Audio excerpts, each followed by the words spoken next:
Shalom saudara dalam Tuhan. Saudara, mari kita melihat cuplikan video yang berikut sebelum kita lanjut. Dan pastikan tekan tombol like, tekan tombol subscribe. Dan yang lebih penting, share video ini supaya menjadi berkat bagi banyak orang. Dan supaya melalui video ini banyak yang semakin cerdas. Berikut videonya. Teman-teman, lagi-lagi ada seorang ustadz dari agama Islam yang mengobok-obok Alkitab di dalam masjid. Ketika ia ceramah di dalam masjid, bukan Al-Quran yang dia bicarakan, tetapi Alkitab yang dia ngutak-atik di dalam ceramahnya, saudara. Ya, saya heran kepada para makhluk halus ini, seenak jidat mereka mengobok-obok dan bebas menafsirkan Alkitab secara liar, saudara. Oleh karenanya, saya mengajak teman-teman untuk melihat videonya, dan setelah itu kita akan mengomentari orang atau ustadz yang ngalor ngidul berikut ini. Nah, apakah betul keyakinan mereka kebangkitan itu ada? Ini agak aneh, makanya saya bawakan dokumen. Kebiasaan saya kalau saya menjelaskan itu pakai dokumen. Saya nggak mau bercerita seperti orang mendengar dongeng, saya nggak mau. Supaya apa? Kita cerdas, iman yang bernalar, dan dokumennya ada, bisa dicek. Di sini peristiwa mengenai kebangkitan itu sebetulnya tidak valid. Tidak betul-betul terjadi.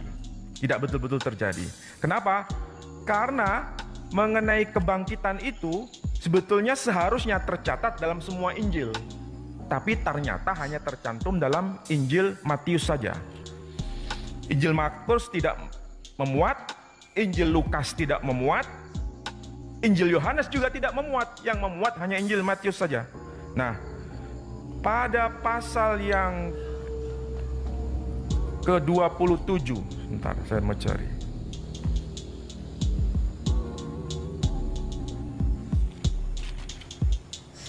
Nah, di sini ada pernyataan begini.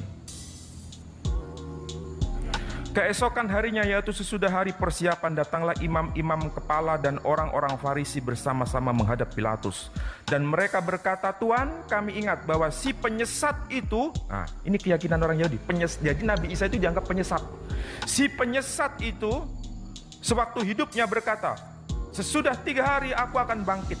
Karena itu perintahkanlah untuk menjaga kubur itu sampai hari yang ketiga. Kalau tidak, murid-muridnya mungkin datang untuk mencuri dia, lalu mengatakan kepada rakyat, ia telah bangkit dari antara orang mati, sehingga penyesatan yang terakhir akan lebih buruk akibatnya daripada yang pertama." Jadi memang ini sudah ada peristiwa besar. Jadi orang-orang Yahudi mengatakan dia itu penyesat. Dan di situ ada peristiwa yang namanya kebangkitan menurut keyakinan Kristiani. Maka kemudian di sini ada ayat yang kedua dari pasal 28. Maka setelah hari Sabat lewat, menjelang menyingkirnya fajar pada hari pertama minggu itu, pergilah Maria Magdalena dan Maria yang lain menengok kubur itu. Maka terjadilah gempa bumi yang hebat, sebab seorang malaikat Tuhan turun dari langit dan datang ke bumi, ke batu itu, dan menggulingkannya lalu duduk di atasnya.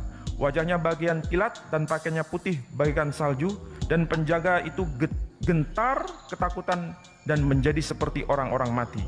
Kemudian malaikat itu berkata, "Ia tidak ada di sini, sebab ia telah bangkit sama seperti yang telah dikatakannya. Mari lihatlah tempat ia berbaring." Nah, kemudian di sini ada ungkapan, "Dan pergilah dan katakanlah kepada muridnya bahwa ia telah bangkit dari antara orang mati."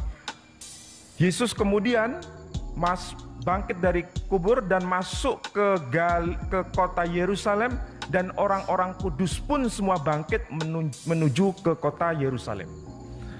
Jadi yang bangkit itu sebetulnya bukan hanya Yesus, tapi orang-orang kudus semua bangkit ke kota Yerusalem. Ini menurut catatan Injil Matius. Pertanyaannya sekarang, kalau Yesus bangkit dan orang-orang kudus bangkit ke Yerusalem, Yerusalem itu bukan kota seperti kota Sidoarjo, tapi kota seperti kota Jakarta. Yerusalem itu kota metropolitan. Kalau orang-orang kudus semua bangkit, kira-kira yang melihat 1 orang, 2 atau 2 orang? Banyak orang. Tapi apakah betul keyakinan Kristen meyakini begitu? Tidak. Ini ayat ditafsirkan begini, yang bangkit secara fisik itu Yesus, tapi orang-orang kudus bangkit masuk Yerusalem itu metafora.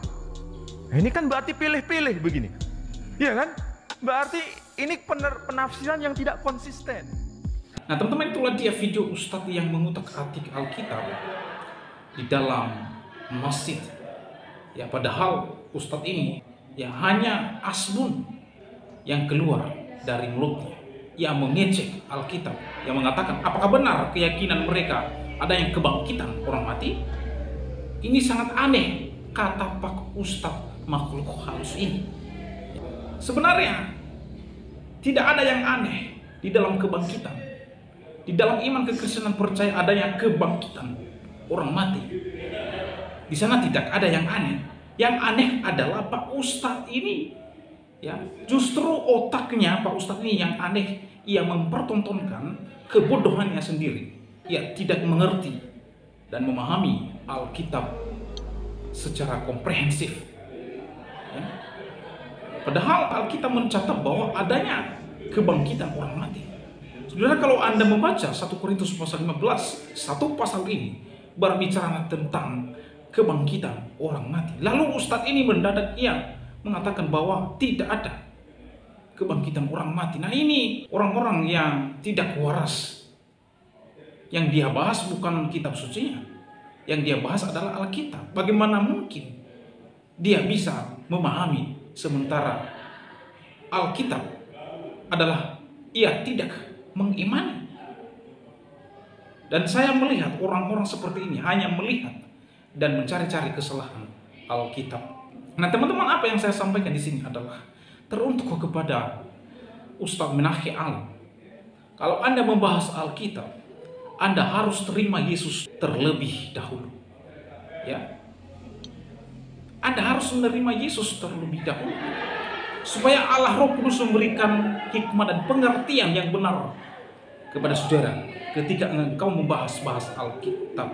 Kalau tidak, Anda tidak paham sama sekali, dan Anda tidak bisa memahami kitab suci yaitu Alkitab, karena Anda bukan orang yang mencari kebenaran, karena Anda orang yang tidak percaya kepada Alkitab dan Yesus Kristus. Itu sebabnya Allah tidak memperlihatkan, memberikan hikmat dan juga pengertian yang benar terhadap Anda, karena Anda bukan orang yang mencari kebenaran, karena Anda adalah orang yang mencari-cari kesalahan Alkitab.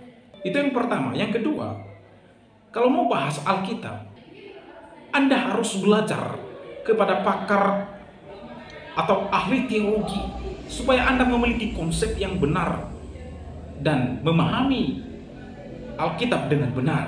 Jadi bukan seenak jidatnya, bukan seenak udelmu untuk membahas-bahas Alkitab, ya. Kalau tidak ada bedanya Anda dengan Kainana yang terus-menerus menista Alkitab, sementara Anda tidak bisa memahami dan tidak paham sama sekali. Itu sebabnya di dalam kitab Yudas pasal 1 ayat 17 sampai 23 di sana berkata, "Tetapi kamu saudara-saudara yang kekasih, ingatlah akan apa yang dahulu telah dikatakan kepada kamu oleh rasul-rasul Tuhan kita Yesus Kristus. Sebab mereka telah mengatakan kepada kamu menjelang akhir zaman akan tampil pengejek-pengejek yang akan hidup menurut hawa nafsu dan kefasikan mereka."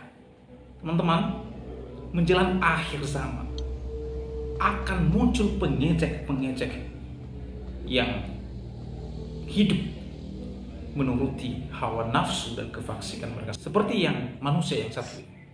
Ia mengobok-obok, mengutak-atik Alkitab, sementara Alkitab bukan kitab sucinya. Bagaimana mungkin ia bisa memahami dan bisa memiliki worldview atau konsep yang benar memahami Alkitab, sementara manusia yang satu ini, makhluk halus ini, tidak percaya kepada Alkitab. Ya, mereka adalah pemecah belah yang dikuasai oleh keinginan-keinginan daging dunia ini yang hidup tanpa Roh Kudus. Mereka itu tidak ada dan tidak memiliki Roh Kudus.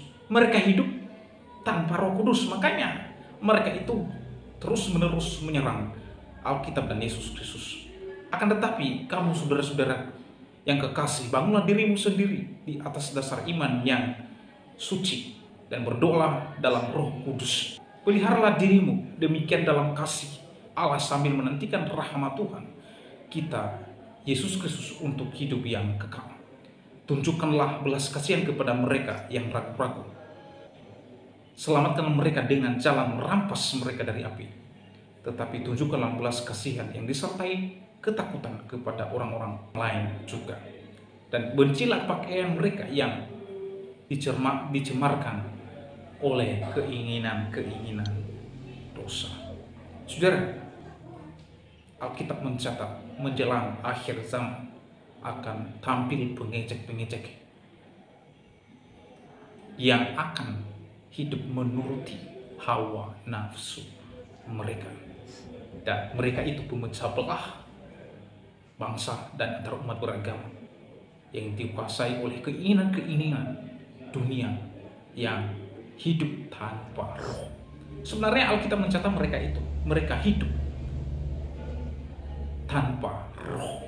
Jadi itulah sebabnya mereka itu terus-menerus melecehkan, menghujat dan juga mengecek Alkitab dan Tuhan Yesus Kristus. Oleh karenanya, bagaimana tanggapan dan pendapat saudara setelah menyaksikan videonya? Berharap teman-teman berkomentar dengan komentar yang baik, dengan benar, dan membangun. Demikian video saya kali ini. Sampai bertemu di video saya selanjutnya. Tuhan Yesus memberkati kita semua. Shalom. Baik, saudara Tuhan, itu videonya kita sudah simak apa yang disampaikan di video tadi. Kita boleh melihat juga cuplikan video seorang ustadz yang sedang membahas Alkitab. Dan saudara, sebenarnya satu hal yang tidak terpuji ya ketika ada seseorang yang membahas kitab orang lain atau kitab agama orang lain ya. Karena pembahasannya pasti berbeda, pemahamannya pasti berbeda, dan penafsirannya juga pasti berbeda. Dan ujungnya bisa salah tafsir dalam Tuhan ya. Seperti seorang ustadz di video tadi ya, membahas tentang Yesus, bagaimana Yesus mati dan bangkit dari antara orang mati. Tetapi ustadz ini malah berusaha membuktikan bahwa Yesus bukan Tuhan dan Yesus tidak bangkit dari antara orang mati ya. Jadi sangat tidak sesuai dengan penafsiran Alkitab itu sendiri. Makanya saya bilang bahwa sangat tidak baik kalau kita membahas kitab agama orang lain ya. Lebih baik kita membahas kitab di agama kita sendiri gitu loh ya. Lebih baik kita menyampaikan akidah di agama kita sendiri. Itu lebih memberkati daripada kita sibuk membahas kitab orang lain ya. Seperti Ustadz tadi membahas Alkitab tetapi penafsirannya ngawur, saudara dalam Tuhan ya. Nah, saudara, seperti apa tanggapan saudara setelah melihat video tadi? Silahkan tulis di kolom komentar ya. Tuliskan tanggapan atau komentar yang baik, yang positif, yang memberkati, dan juga yang memuliakan nama Tuhan ya. Dan di kesempatan ini saya mau pesankan beberapa hal buat kita ya. Saudara, apapun yang kita alami hari-hari ini, apapun keadaan kita, apapun yang sedang menghadang langkah kita, entah itu sukacita atau duka cita ya, mari kita tetap memuji memuliakan Tuhan. Mari kita tetap bersyukur kepada Tuhan. Kalau kita sedang diliputi sukacita, mari kita tetap bersyukur kepada Tuhan. Karena bagaimanapun sukacita kita berasal daripada Tuhan. Tuhan yang memberikan kita sukacita, Tuhan yang memberikan kita kebahagiaan, Tuhan yang memberikan kita segala sesuatu dalam kehidupan ini ya. Jadi saudara dalam Tuhan, mari kita bersyukur kepada Tuhan. Dan sebaliknya, ketika kita dalam keadaan duka cita, mari kita tetap bersyukur kepada Tuhan. Dan mari kita tetap berserah kepada Tuhan. Mari kita tetap mengandalkan Tuhan. Mari kita tetap mengatakan bahwa Tuhan ada bersama dengan saya. Ya, Tuhan tidak pernah meninggalkan kita dalam Tuhan. Sebagaimana janjinya di dalam firman Tuhan, bahwa Dia menyertai kita hingga selama-lamanya. Mungkin hari ini kita susah, tetapi ketika kita berserah kepada Tuhan, saya yakin ada waktunya Tuhan mengubah keadaan kita, sehingga kita menjadi orang yang senantiasa bahagia di dalam Tuhan. Hal yang terpenting adalah bagaimana kita berserah kepada Tuhan, bagaimana kita mengandalkan Tuhan, bagaimana kita percaya akan kuasa Tuhan, bagaimana kita percaya akan mujizat-mujizat Tuhan yang Dia nyatakan dalam kehidupan kita. Saudara, di dalam Alkitab dicatat bagaimana Yesus melakukan berbagai mujizat, ya, bagaimana Yesus melakukan berbagai keajaiban, ya, bahkan membangkitkan orang mati, menyembuhkan orang sakit, ya, memelekkan mata orang buta, dan juga memberikan kita penghiburan, memberikan kita kepastian bahwa ketika kita meninggalkan dunia ini, kita pasti masuk surga. Ya. Ini semua Tuhan Yesus lakukan untuk kita sebagai anak-anak Tuhan. Ya, sebagai kekuatan iman kita, supaya iman kita tetap berpaut kepada Yesus Kristus. Iman kita tidak luntur dengan segala keadaan yang menghadang langkah-langkah kita hari-hari ini. Saudara dalam Tuhan, mari kita menjadi orang yang senantiasa bersyukur kepada Tuhan dan senantiasa memuliakan Tuhan dalam segala aspek kehidupan kita. Saudara, saya tidak terlalu panjang dalam menyampaikan pesan dalam video ini. Semoga pesan singkat ini memberkati kita dan Tuhan Yesus memberkati kita semua. Shalom.